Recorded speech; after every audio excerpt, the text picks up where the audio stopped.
Eu estava na faculdade na época, minha formação acadêmica é Direito, tinha acabado de entrar na faculdade e na minha cabeça eu estava assim, no hype, né? Porque eu tinha ganhado um prêmio na época da faculdade, de garoto calouro e Da tal. hora.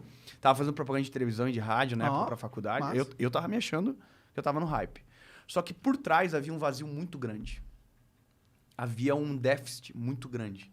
Então, por fora parecia que estava bem, mas por dentro estava morto. E eu tive essa sensação, essa percepção de realidade, cara, no dia 23 de abril de 2009. Foi uma quinta-feira. Eu me lembro que eu acordei pela manhã, cara, e naquele dia tudo que poderia acontecer de consequências somadas de uma vez só aconteceu comigo naquele dia.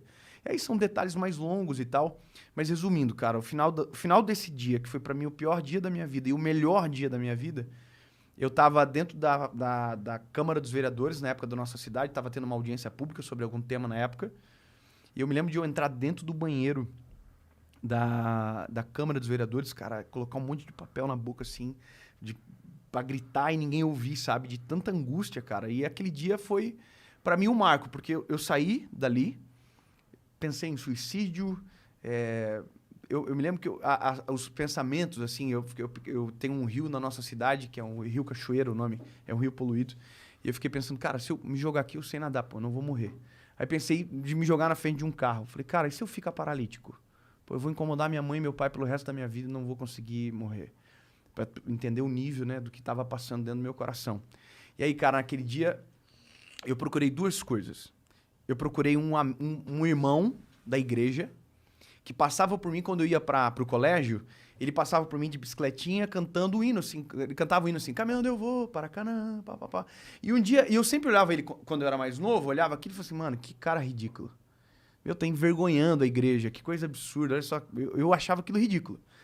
E no dia que a minha angústia se apresentou, eu me lembrei dele. Falei, cara, eu preciso daquele cara. Porque eu me lembro que ele passava por mim, porque ele ia ir orar num monte que tinha na nossa cidade e tal. E eu não encontrei ele, cara. Não encontrei ele. E sabe quando tu fica na rua andando assim, bem devagarzinho, pra tu ver se tu encontra o cara naquele trajeto, que é o trajeto normal? Não encontrei ele. E aí procurei a segunda coisa, uma igreja. Que foi a igreja que eu me criei na minha infância. É uma igreja de esquina na nossa cidade, assim. E eu fui ver se ela estava aberta para ver se tinha algum pastor dentro para conversar comigo. Cara, a igreja tava trancada, não tinha Caralho. ninguém. Tava fechada, mano. Era tarde também, né? E aí, cara, me restou ir para casa e entrar no meu quarto, fechar a porta. Na verdade, não tinha porta. A nossa casa não tinha porta no meu quarto. Eu fui pro canto da cama, assim, bem no cantinho onde não dava para ver da porta. Eu dobrei meu joelho e comecei a falar com Deus, cara. A oração mais sincera que eu fiz na minha vida. Sabe? Porque a oração, ela às vezes é uma... A gente tenta impressionar, parece Deus, a gente tenta rebuscar as palavras, como se, né? Cara, foi a oração mais simples da minha vida. Foi a oração mais verdadeira. Eu nunca chorei tanto, acho, na minha vida como naquele dia. E eu disse uma coisa pro Senhor. Eu falei, Deus, se o Senhor existe, se o Senhor é real, e se o Senhor tem um plano comigo realmente, que eu ouvia na minha infância, eu preciso que o Senhor entre na minha vida e o Senhor mude a minha história. Hoje, eu preciso que o Senhor fale comigo. E, cara, eu fiquei naquele cenário ali, orando e tal, e aí me lembrei de uma Bíblia que não ficava no meu quarto, que era uma Bíblia que era do meu avô, que meu avô havia falecido e ficado para nossa família. Eu peguei, fui lá no quarto da minha mãe, busquei a Bíblia, voltei pro meu quarto, e aí, cara, dobrei o joelho de novo e falei, Jesus, eu já ouvi pessoas dizendo que isso pode acontecer, então eu quero que o Senhor faça comigo, preciso que o Senhor fale comigo. Aí eu peguei a Bíblia e abri. E abri em Salmo 116. Nunca tinha lido, nunca tinha aberto aquele texto, estava assim, amo o Senhor, porque Ele ouviu a minha voz e a minha súplica, porque inclinou para mim os seus ouvidos, por quanto invocá-lo enquanto viver. Cordéis da morte me cercaram, angústias do inferno se apoderaram de mim, encontrei angústia e tristeza e disse, ó Senhor, livra minha alma.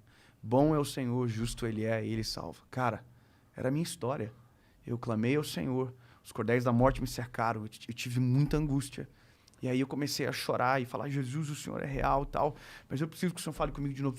Eu preciso, Senhor, eu estou desesperado, fala comigo de novo. Abri. Isaías 60, levanta-te e resplandece, porque já vem a tua luz e a glória do Senhor vai nascendo sobre ti. Aquele dia mudou minha vida para sempre, cara. Mudou meu relacionamento com a minha esposa, na época era minha namorada, mudou a minha forma de tratar os meus pais, foi a mudança mais radical que eu experimentei na minha vida, cara. Diferentemente da religião que transforma o homem de fora para dentro, com paradigmas e com a própria história, Cristo ele transforma o homem de dentro para fora. Então é aquilo que a gente chama de metanoia, sabe? Quando muda de uma maneira tão radical que você não consegue explicar. Então foi isso que eu vivi. Eu desesperei, busquei socorro, encontrei o socorro. E a partir daquele dia, cara, eu fiquei tão incendiado por isso, e por isso que eu me tornei talvez um pregador do evangelho, porque a minha vontade era que todo mundo conhecesse aquilo.